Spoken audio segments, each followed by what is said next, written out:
the background, but I had to do something, bro. I couldn't have this dying in here. Right, just up in here baking. Yeah. It's like, It's tough, bro. The heat has been brutal. Yeah. You forget how hot it is until I know. it slaps you. And I'm like, yesterday was, I think the past 2 days were brutal. Today was really hot, but I didn't really feel like that because I learned my lesson. Yeah. I didn't go outside. Okay. Yeah, I noticed weather's one of those things that when it's like it's cold, you're like, oh, if it was just hot, I'd be okay. Yeah.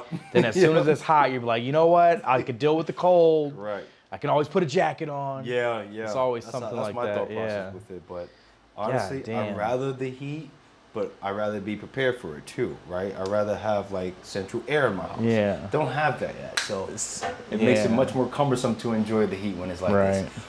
Cory. Hey. Welcome, my guy. Thanks, man. We've been trying to work this out for about 2 weeks now. You coming on the podcast. Definitely. I apologize. Oh, it's all right, man. Things been mayhem. Had my fifth child born on Juneteenth, the 19th, which was cool. Congratulations, man. Appreciate that. Yeah, so I've been really, really busy. Right. What have you been up to? I've been actually in the middle of moving, you know. Where are you moving to? I'm moving to Severna Park, Maryland. So we just connected. Yes. Republican committee. Yes. And now you're leaving. Yes. Well, I know why you're leaving. Tell them why you're leaving. So pretty much, my story is, you know, I've been in the Navy for the past 20 years, and this was supposed to be my last tour of duty. I was gonna, you know, serve here and then get out and eventually get into hopefully running for public office and helping the city of Niagara Falls get to where I believe it should be. Yeah. And then, you know, I came to this point where, you know, there's ups and downs. When you spend 20 years in an organization, it kind of feels weird leaving. And I still have an opportunity for, you know, further growth and advancement within the Navy. So I figured, you know, give it another shot. You know, so a duty came up in Maryland with the opportunity to hopefully, you know, work on some really important things down in DC. I don't want to say it's I can't really say what it is. Got it. You know, but if it happens, then you know you'll know. Got it. Yeah. Okay. Will that prevent you from coming back? I don't think that'll prevent me from coming back because, as you know, when our other discussions about Niagara Falls, I have a sense of belonging to Niagara Falls. You know, it's like everywhere I live, I actually get that sense of belonging. Because I'm just like a community guy. You know, I believe in strong community connections and making places better than what I found it. Yeah. So that's kind of where I'm at. So I can't rule out never coming back to Niagara Falls or not figuring out a way to help Niagara Falls progress in the direction I think it should. Now, I want to talk a little bit about what is the direction you feel like Niagara Falls should move towards. You're an entrepreneur. Yes. Would you say Niagara Falls is a business-friendly place? So we actually did a business test run in Niagara Falls, and I would say that it's probably not the most business-friendly place. What kind of business was it? We actually opened a cookie shop in Niagara Falls. Got it.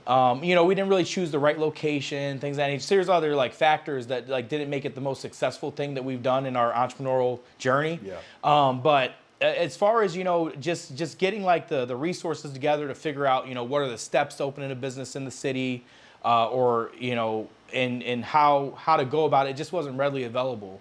What do you mean? If there was, I can't exactly pinpoint exactly which thing it was. I was asking my wife before I came over here because I knew you were going to ask that question. But we were looking for the business licensing. Okay, we were looking for the business licensing. And there was like because our LLC was registered in Illinois. Got it. So we remained registered in Illinois, and we're going to operate in the city of Niagara Falls. And you know, we were trying to call people to figure out like, okay, how do we go about doing this? And we kind of felt like there was like kind of the runaround. Yeah. And there wasn't really any enthusiasm to us, you know, doing what we were going to do. There's a lot of ambiguity here, right? It's not. They don't. It seems like people that are in place of information don't know the information themselves. Yeah. And I mean, so I could take it a step further, right? So it's not even just about business. It's about, I live on Macklem Avenue, and there's a policy where you can't park on the streets. And after a certain, like after 10 o'clock at night, you can't park on the streets or else you'll get a ticket. All right. And sometimes we have, it's our first time being back in the area, like in New York, and we have family in Utica, New York and stuff like that. So they come to visit and they get tickets in the morning. So we're like, oh, wait, what? We didn't know about this. Yeah. You're like, look on the website. So I look on the website and yeah. same thing, like same type of dynamic, it's a thing, but you look on the website and you can't really find it. And then you find information, but it bounces you around because it's like, oh, this street you can park on, odd days and even days. And it's just very confusing. Yeah, it's very, and I think that's the same way the business information is kind of out there. It's there, but it's just not clear and to the point. Yeah. And I think people deserve better. So you said you started the cookie business. Yes. What business were you in after that, or prior to that? Oh, so before that, we ran multiple pizzerias in the St. Louis area. Multi-million-dollar pizza restaurant business. Nice. We scaled up to, by the time we started to twilight it, we were up to 4 locations, a food truck at a concert venue. Nice. And we were starting to expand into, this is local to that area, but the Enterprise Center where the St. Louis Blues play. Mm-hmm. But then COVID hit. And that caused one of our locations that we just dumped a lot of money into to have to close. Mm-hmm. And it kind of just forced us to kind of restructure and kind of think things through. And then this opportunity to move back to New York came up. So we were in the middle of that. So we kind of twilighted the business, sold off one location, sold off equipment, kept consolidating until the single location, and then we closed. Got it. So what brought you back to Niagara Falls? So Niagara Falls, the Navy. So I had the opportunity to become the MAPP's commander, military interest processing station commander. It's actually called MAPP's Buffalo, New York, but they operate and the air base in Niagara Falls. Got it. Now, you born and raised where? I was actually born in Brooklyn, New York. Me too. Oh, wow, awesome. Bed-Stuy. No. Biggie was my neighbor.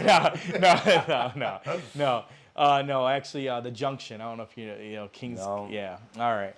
Well, anyway, so start naming random streets. Yeah, the corner of Market and First. No, but I was mainly raised in Utica, New York, which is a city similar to the dynamic of Niagara Falls. Where there was big industry at one point in time. Industry kind of left. They rebounded a little bit. But it's similar, so it feels like home to me to live here. Mm-hmm. So when we first moved here, though, obviously your eyesight gets focused on the Niagara Falls, the actual tourist attraction, right? Mm-hmm. And then when you see that, you have a greater expectation of what to expect once you leave the falls. And then you get smacked with, there's nothing else, Yeah. And I don't want to say there's nothing else, because there's people living here. There's people proud to be from Niagara Falls. For sure, but majority of it is poverty. For the majority of it, it's poverty. Yeah. There's people that are struggling. And I just feel like people are struggling for no reason. Yeah. I feel like there needs to be a dedicated, initiative and response to bring jobs to the area, right? Yeah. All right, so jobs to the area. Opportunities for development, okay? And we can't focus on, just kind of following that trend of this is a tourist location, all right? Now, I get it. Maybe back in the day that worked when people were, walking across the falls on a tightrope with a bar in their hand. But now we need to look forward to the future, right? Yeah. Because I didn't really look into this. Maybe you could help me out with it, but a lot of the revenue from the actual Niagara Falls, park system goes to the state. Is that correct? Yep. Okay. Yep. So, which is crazy.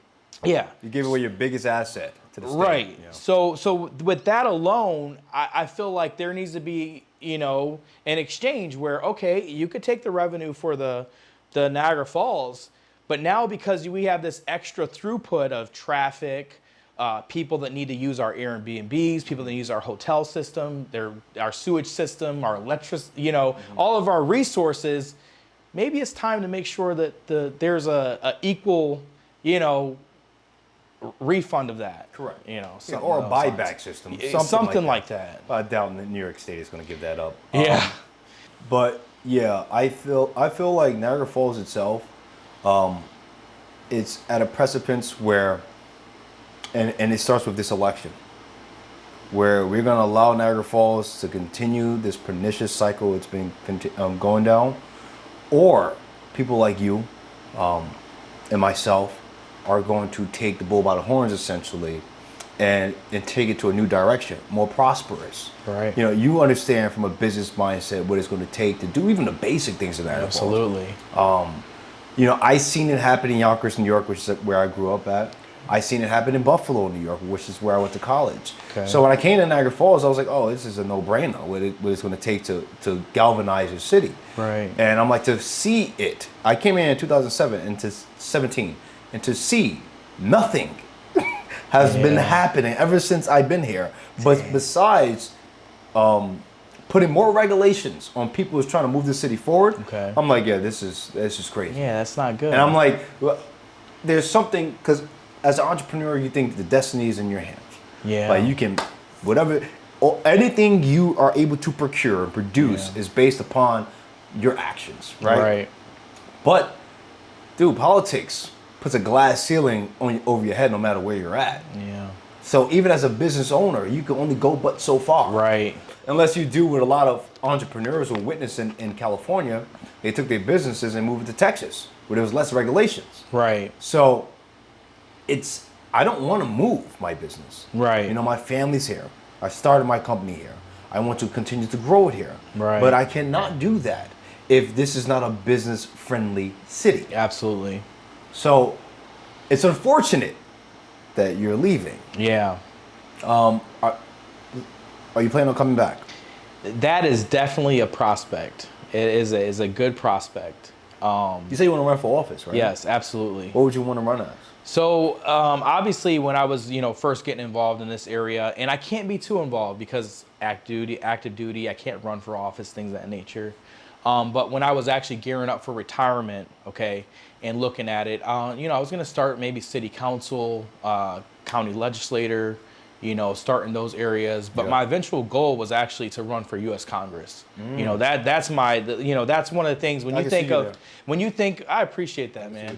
And that's one of those things. I'm getting chills. Thank you. But but that's one of those things that when you because I kind of look at my life as a book, and I'm completing chapters as I go along. And that's definitely one of the chapters that I want to be in there. And I don't want it just for the title or anything like that. Yeah. But I've sat and I've watched people in these positions where they can actually reach back down and make a change to their communities, their, for their community, pretty much. Yeah. They can actually reach back down, make a change, but they get in these positions. And maybe once you get there, it's hard to do, maybe. But I feel like they forget about it. They get wrapped up in, other things that detract from the things that they can easily do. For sure. And I, that's why you have to go in there with a great why. Like your why has to be bigger than money. Right. Right. And I feel like a lot of the times politicians, they don't really have a strong why.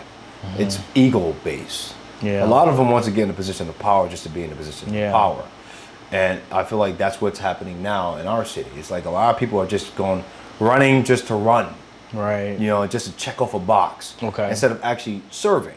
See, that's the difference I found out the difference between a statesman and a politician is a politician wants to procure power where a statesman wants to serve. Okay. So when people call me a politician, I'm like, no, I'm a statesman, And then in that case, I'm a statesman. Yeah, and I will use that. I will use that title from now on. Yeah, I didn't know about that till now. That's awesome. It's literally where my focus has been, and even I want to use Jesus Christ as a quintessential example. Yes. He was somebody who served. A servant leader is the most imperative leader you need. Right. And right now we have people that just want to ascertain power. Yeah. They want to use it for their own good. Right. And I'm like, okay, I can't get down with that. So to me it's a blatant battle between good and evil. Right. And I'm not trying to call people evil. Yeah. But to me it's like you might not be conscientiously aware of it, but what you're doing is not advantageous for the people in the community. Right. It might be advantageous for you, but for the people it's not. Right. And I look at people like, I don't want to name any names because again I know how sensitive people can be. Yeah. But I see it's clear as day who's in it for the people and who's in it for themselves. Right. And I vote accordingly. And this is one of the reasons why I was galvanized to run as well, because I want to help those that I see that are fighting for the people. Absolutely. Now, you was a boxer, you was a fighter, Yeah. right? Tell me about that journey. Oh man. Okay. So it all started with I was back in St. Louis, right? You want to hear the like full little journey? ahead, brother, we Okay, got time. try to get to you quick. Yeah, so I was out in St. Louis. I'm actually scrolling on Facebook, and I see this post that says, "So you want to be a fighter?" And it's like, and I'm like, "Yes, I do actually." And like, if the answer is yes, please click here. And I clicked there. I'm like, oh, okay, let me just put my name in the hat. So it ended up being a charity boxing match. And I was super busy with the business, the Navy, and all that stuff. So I actually started getting involved in going to MMA fights. So there's a company out there that's like it's a regional, but it's actually growing, but it's regional MMA fights. It's called Shamrock FC. And they're actually, affiliated with, what the hell they just do? Bailey Sports. They just got a deal with them. So they're growing. But anyways, we got involved with them. We started sponsoring fighters. So I'm going to these fights, sitting, front row, watching, like, I can do that. So when I saw this Facebook post, so you want to be a fighter? Hell yeah, I do. And, I tell my wife, I'm like, hey, I'm going to do a boxing match. And she's like, oh, you're going to knock him out. And I'm like, oh my God, you have so much confidence in me. Cause I have confidence in myself. But I'm also like being in the military made me more of a realist. Like I'm like, well, it's calculated now. We got to make sure I have the proper training, the proper diet. About 8 to 12 hours of sleep every night.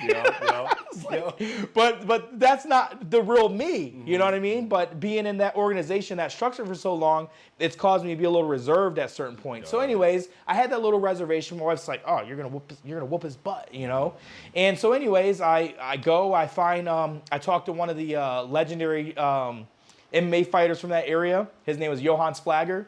I saw him in Aldi's actually. And I'm like, hey, I was like, Johan. He's like, hey, what's up? He kind of knew me or whatever.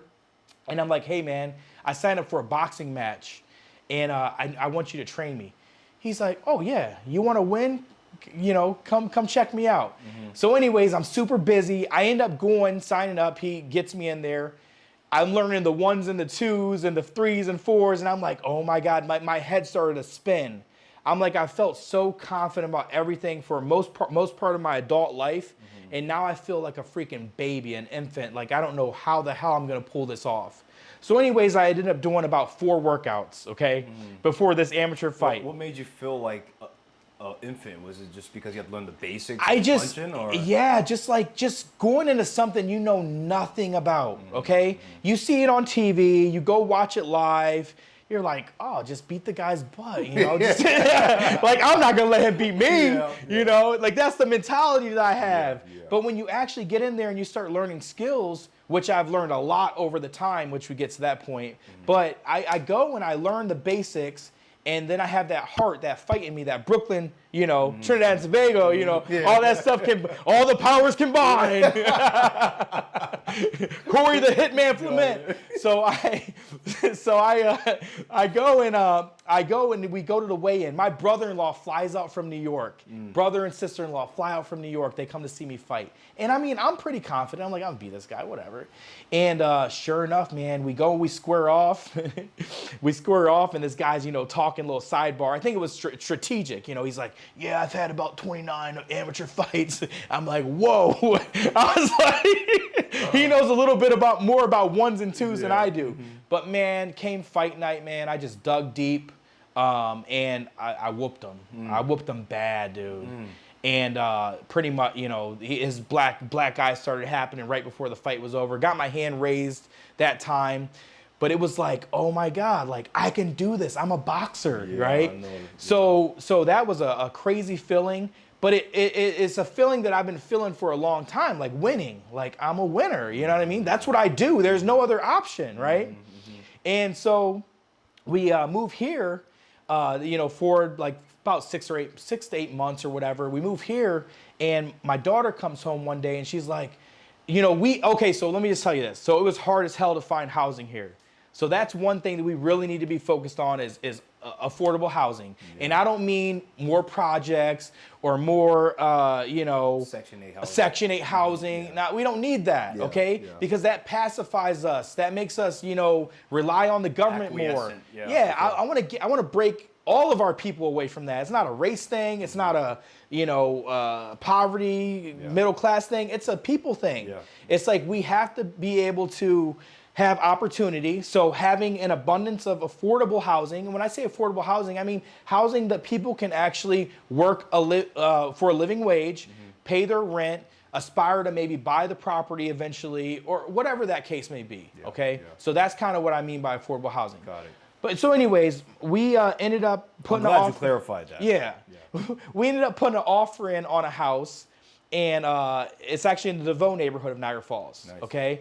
And it was on Vanderbilt Road or something like that. But it's like one of the old like mansion type homes because that's where we're used to living in. And I'm like, okay, so we're gonna, I'm gonna keep my standard of living. But everyone's telling me, do not move to Niagara Falls. It's the hood. Like, don't. There's no good part of Niagara Falls. Yeah, I heard that. I'm like, yeah, whatever. The house I'm about to buy is real nice. It's right across from Whirlpool Park, and it's real nice. So anyways, we put this offer in. We're trying to sell our home in St. Louis area, and I think God intervened, man. I don't know how this happened, but he's like, and I say he's like, so what happened was the house just wouldn't sell in St. Louis. It would not sell. And then we put the offer in on this house anyways. We're like, okay, we're just going to go for it anyways because I guess we're just gonna have to figure this thing out. Eventually, eventually it'll sell or we'll rent it out, whatever. It wouldn't sell. We put an offer in on this house on Vanderbilt. It was like $325 or something like that. The house goes up to $432,000. Okay, so some maniac outbid me, and that's when I was like, well, you know what, Niagara Falls. Who was the agent? I can't even remember who the agent was. Because the agent probably raised it himself. Oh, that's sad, man. That's anyway, sad. Go ahead. But the offer's coming in. Well, you might want to go a little higher. They're like, look, dude, this is my last and final offer because I thought 325 was a stretch. Seeing when you go 3 blocks the other direction, it's like, okay, this area does need a little bit of help. So anyway, we ended up not getting that. We landed on a property on Macklem Avenue. I love the neighborhood. Great neighborhood. And my daughter comes home anyway. She comes home one day, but I'm in a good neighborhood, right? That's why I'm in a good neighborhood. And she comes home one day. She says, hey, Dad. She's like, my friend goes to boxing. I was like, oh, then now my boxing mentality's coming. I'm like, whoa, that's pretty cool. So at this time, you only had one fight? Yeah, I'm just one fight in. Okay. I'm just one fight in. And she comes home and she's like, hey, my friend goes to boxing on Maryland Ave. And I automatically was like, oh, I don't think I'm be going to Maryland Ave. Like, that sounds like that's like, that's in the hood. Yeah. So, because that's just how I was thinking. I was like, I don't know. But so anyways, I know it's right around the corner from my house. And it's Ray Casal's boxing club. And man, I met this guy, dude's New York State Hall of Fame trainer. His son, Nick Casal, was like, top-notch boxer in his time, pretty much contender for world champion and things of that nature. So anyways, I started training with him, getting in the vibe of things. And my goal was, so then we go to a Golden Gloves event.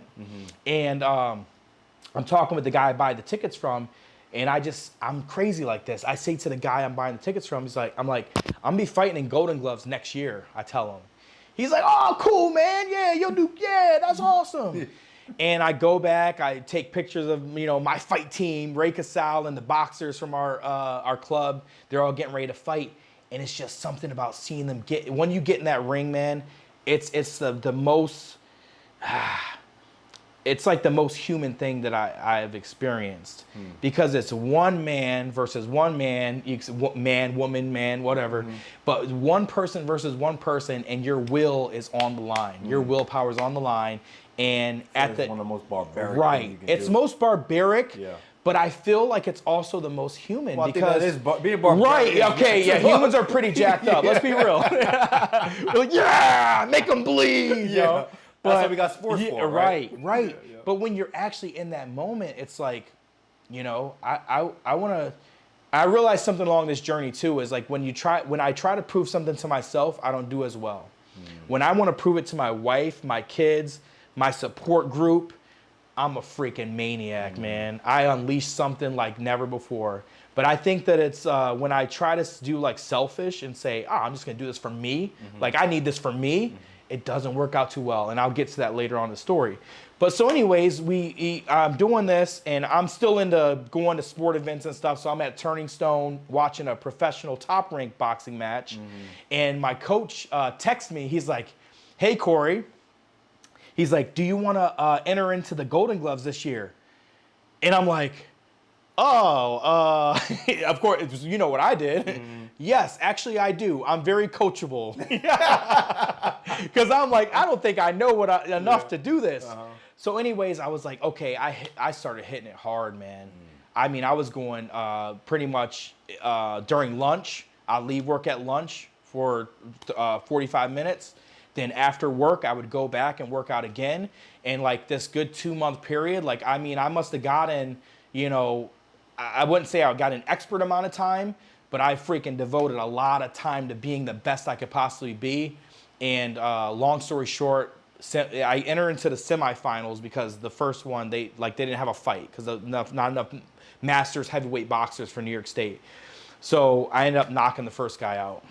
You know, the first round kind of felled him out. You know, I was like, oh, I'm in this, you know, but my family was there. My work was there. They were chanting, Cory, Cory, Cory, Cory. And I was just like, holy crap. Like, I got to do this because I don't want to let anybody down. I don't want to let anybody down. And, man, I laid the dude out. I'd show you the video if you want. But laid him out. And it's like, it wasn't even a punch that you would think, like, would do it. But it's just a nice, and it's done. So then we get to the final. And now it's like, hey, if you win this next fight, you will be able to call yourself a golden New York State Golden Glove champion for the rest of your life, right?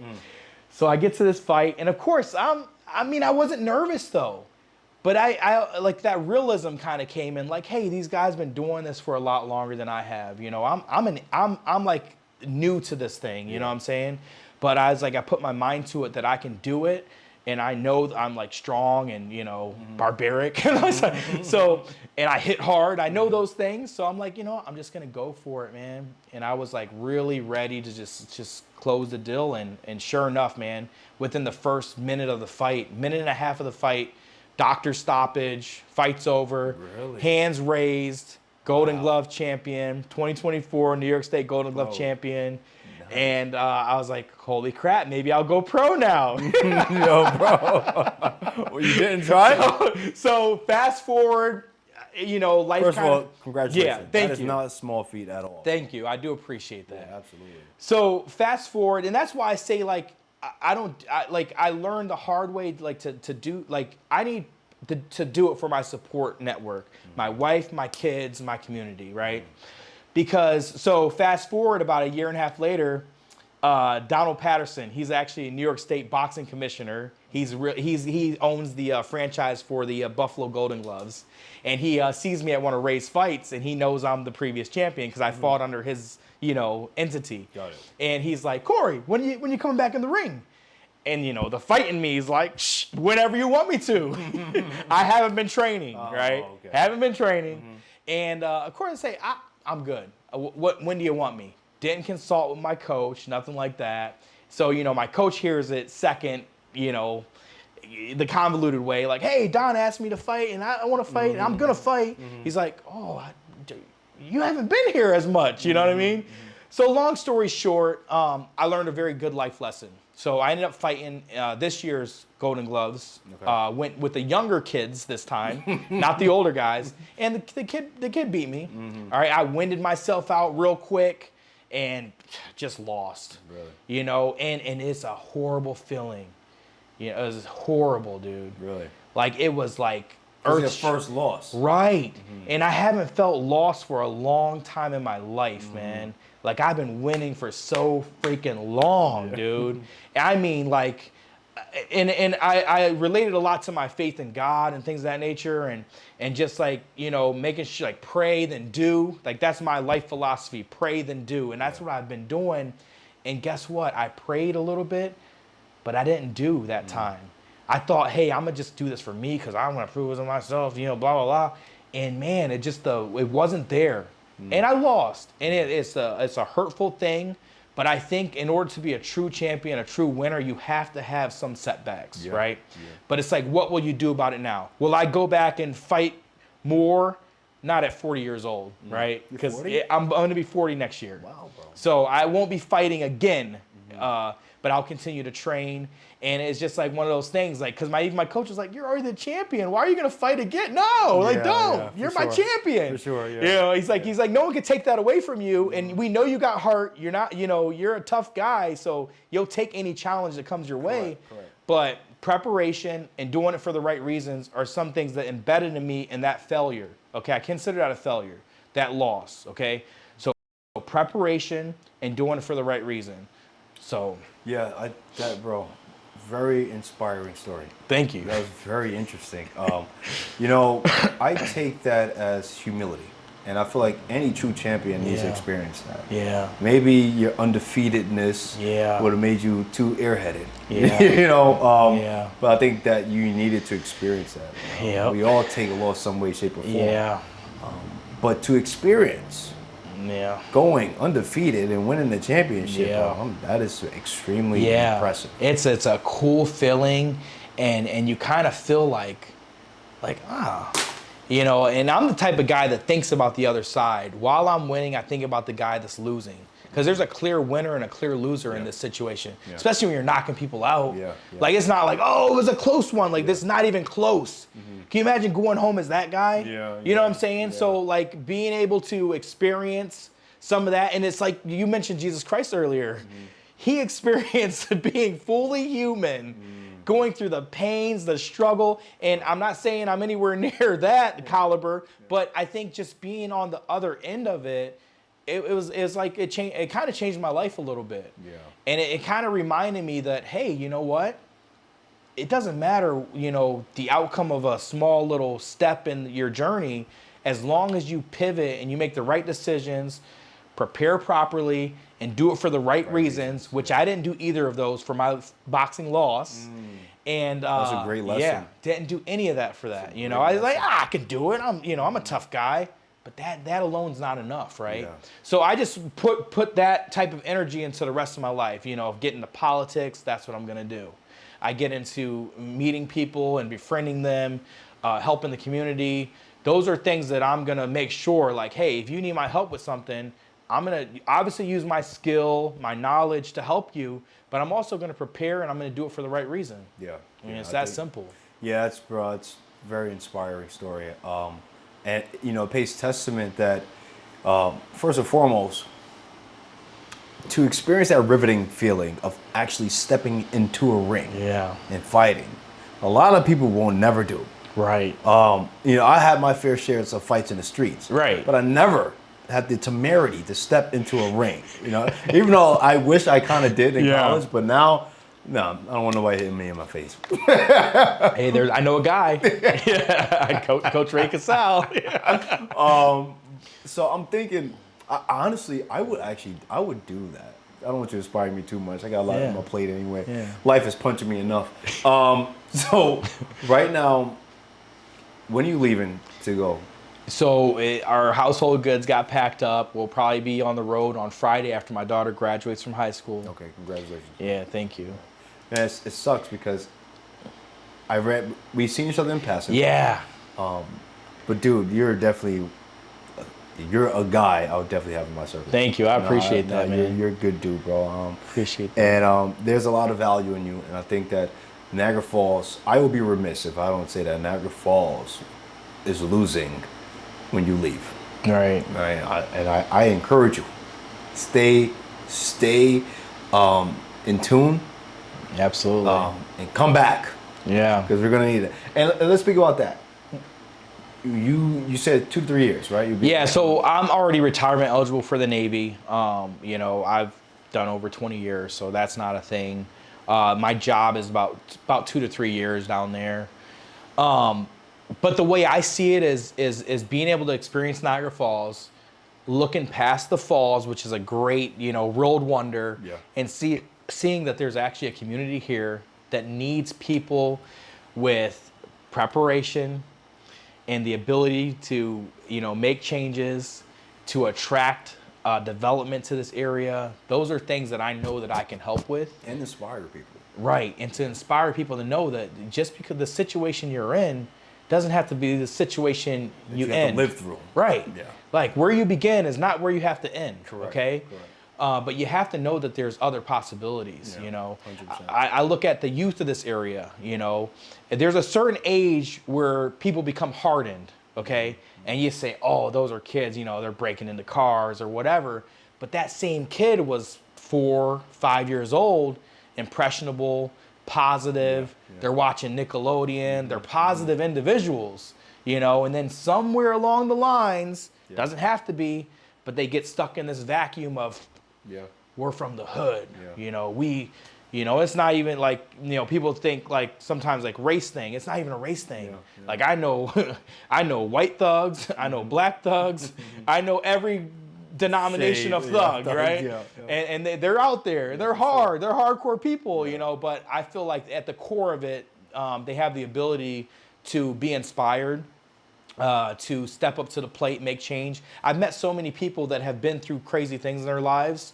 Been to jail, prison, even in Niagara Falls. I'm not going to mention names, but they're doing positive things. They may.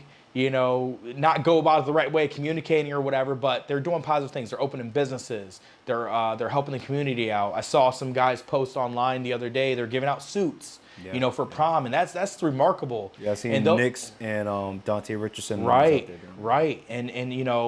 and he's makes some good wings too. I don't know if you had his wings yet. People tell me about his wings. I'm gonna try it. His wings are pretty good, and that fried rice was bomb. Actually, that's that. Yeah. Dante Miles told me about Nick's his wings. I was like, okay, I gotta go try it. The orange sauce. You gotta get the orange sauce. Okay. Got it. Yeah. So so that's kind of the things like when you actually, just to recap, because I know we don't have that much time right now, but I got here, realized like, oh my God, this place is nowhere near where where it needs to be. Like it could be better. There's opportunity for growth. There's opportunity for prosperity. There's a lot that needs to happen in order for the next generation of people that grow up in Niagara Falls to know that this isn't the way life needs to be. Mm-hmm. All right. We have so many advances in technology right now. We have the land mass. I'm not going to get too into that because I know that's probably a sensitive subject, but we got this, this idea for this Grand Centennial Park, let's just put it out there. It's going to look beautiful. All right, let's be real. It's going to look great. Mm-hmm. You look this way, you see a nice hotel, casino. Yeah. You look the other way, you see this arena. Yeah, I think it would be, aesthetically beautiful. Pleasing. Yeah. But who the heck is going to be able to make a living wage by working concessions there? Yeah. Okay. Yeah. Maybe there's gonna be some promoters that come in and make some money. Mm-hmm. Maybe there's gonna be a sports team that takes up home there and it maybe makes some money. I don't know. Yeah. But you got to have the population. There's a lot of more infrastructure. That needs to happen. Yeah, I was looking at it too, and the OHL. That's what they want, a team from the OHL in there. Yeah. I was looking at the numbers. They only make roughly $80 million a year. That is nothing. No. That is nothing. And they're declining. It's a drop in the bucket. Yeah. So anyway, so I look at the whole thing and I feel like Niagara Falls kind of has an old school mentality. There's a lot of people, the generation here is kind of stuck on the way things used to be. And I think there's some value in that. We should preserve our history. We should know where we came from, things of that nature. But we also got to start looking ahead and knowing that there's a future. Okay, we have the land.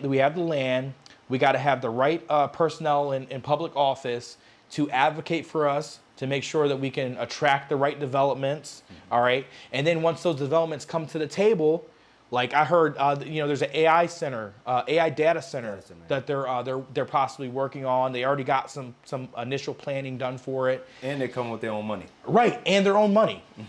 We're not looking for the state to inject money because guess what? When you get the state to inject money, that takes away from the state injecting money elsewhere. Correct, and it always comes with strings. Right, right. And now we got Big Brother taking more money out of the area, away from the locals and things of that nature. So along with, and when you make deals with whatever developer you make them with, it needs to come with,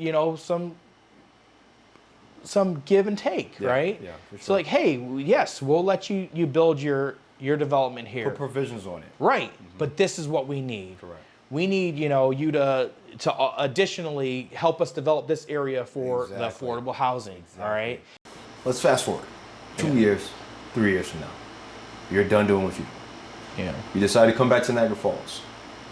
What do you want to see in Niagara Falls when you get back here? I want to see progression. Actually, this is what my vision is, right? I want to drive over that Grand Island Bridge, and I want to actually be able to drive bump free. All right. That's the first thing. Like if I can do that in 2 to 3 years, where I can actually drive over the bridge and make it somewhere without the risk of popping my tires, because I've actually lost 3 tires here since I've lived here. That's a nice truck, bro. Right. and it wasn't even in the truck. It was in my other car. All right. God, yeah. That's more expensive. And 3 tires, man, lost them. All right. And so I want a smooth ride. Right. And then I want to be able to see cranes in the air. All right. I want to see cranes in the air, and I don't want them to be cranes for Centennial Park, all right? I hate to say it, I just don't want to see that, all right? Because I think that, we already have the Buffalo Bills. We can travel for them, whatever. We don't need to compete with that. We don't need to have this, legacy building built that may or may not work out. We need forward progression. We need development where, the AI data center is one thing, but we need more direction like that. Yeah. So, it's funny. Oh, go ahead. Go ahead. Yeah. No, I'll opine after you're done. Oh yeah. So I would like to be able to walk like coming soon, and knowing that there's an opportunity for people to find work here. All right. That's actually going to in turn increase more business or more revenue for the city, because now people have opportunities for better jobs. So I'm not only singling it out to the AI data center, which I know is one prospect, but other opportunities. If there's other advances in AI, that's one thing. Like I've been reading a lot about that. I'm very interested in it. And I think that we have a lot of land mass here, a lot of old factories that can be torn down. Okay, I know there's a lot of people that argue, oh my God, my great-great-grandmother worked at that building. I don't want to lose that building because it's sentimental to me. Got it. But guess what? Sentimental does not equal better roads. It does not equal greater opportunity for revenue. It doesn't offer opportunity for people to find, a calling in life. I want the young kids of this neighborhood to look at these cranes in the air. This is my vision. Look at the cranes in the air and say, I will work there one day.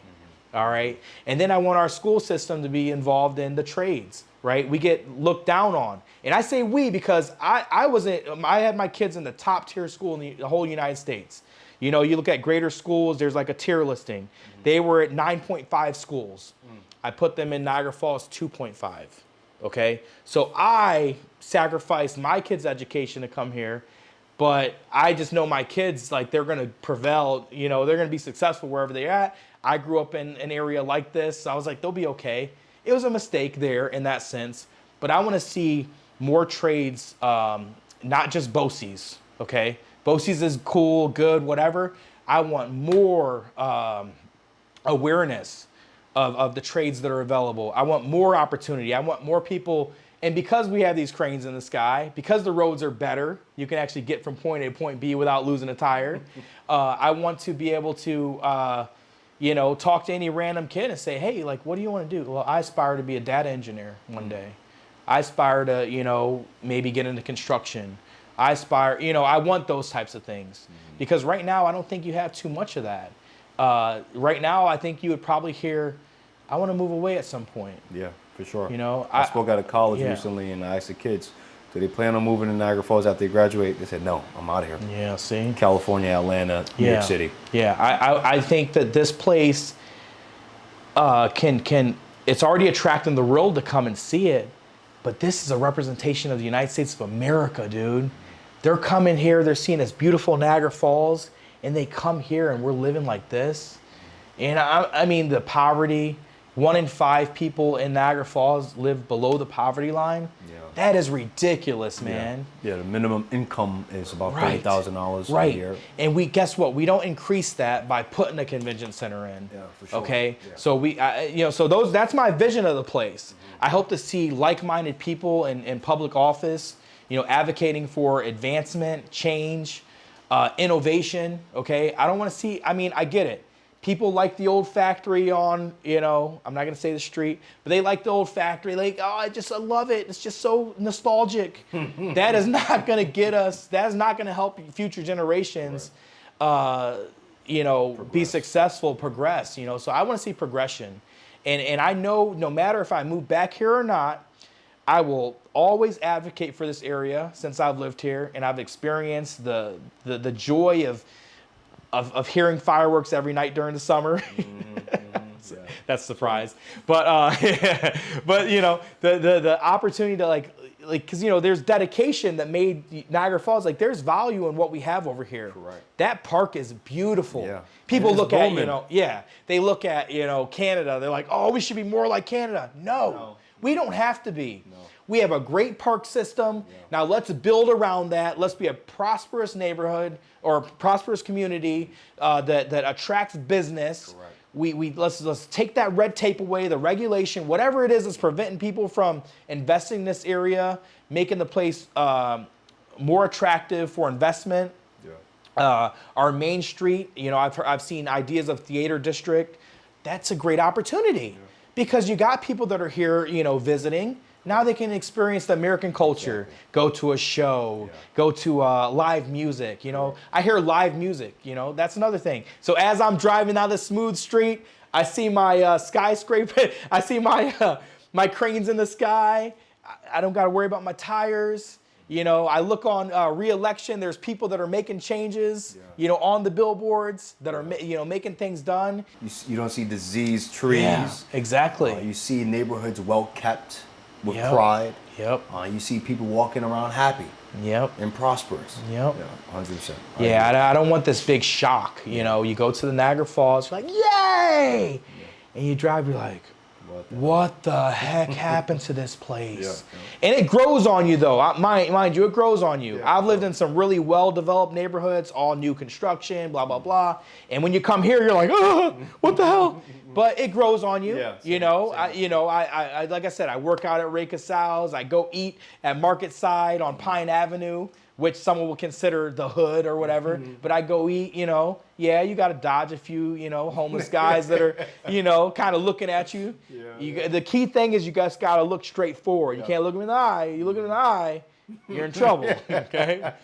No, I'm joking. Cory, but I really appreciate you, man. I love your insight. Yeah. I think your journey is riveting. And I'm excited to see what else you accomplish in your life. And please, if anything, let's stay connected, brother. Absolutely, man. Right. I like to, this is why I close with this with you, but I appreciate where I've been. I'm not where I want to be yet. There's a lot more I want to get out of life. I don't know how I'm going to do it, but I'm going to keep striving, keep pushing, and I hope to see you where I am, man. Yes, sir. So that's the main thing. Thank you, Cory. Appreciate you, brother. All right. Thanks, man. That was excellent, bro. All right. Awesome. Yes. I appreciate the opportunity, man. Yeah, that was really good, bro. Good.